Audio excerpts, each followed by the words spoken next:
10 रनको टार्गेट गरेको थियो।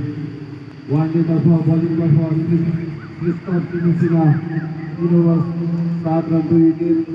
Arjun 3 over 1 minute 4 run 2 wicket. Shikhar Shivakoti 2 over 5 run 2 wicket. Ayush Timsina 4 over 9 run 2 wicket लिन सफल हुनुभएको थियो। रन त्यस गर्ने क्रममा 4.5 ओभरमा वानडे बीले 9 विकेटले शानदार जित दर्ता गरेको छ भने रनआउटको रूपमा 1 विकेट गुमाएको थियो वानडेले। यसको साथै बधाई छ वानडे बी टिमलाई।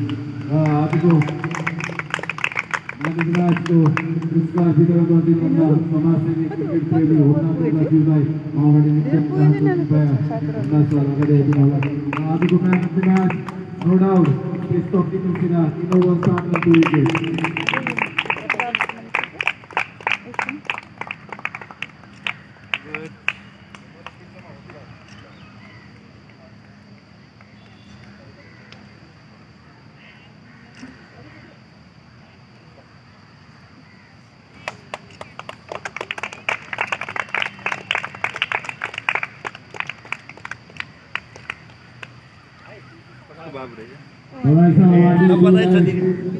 धन्यवाद।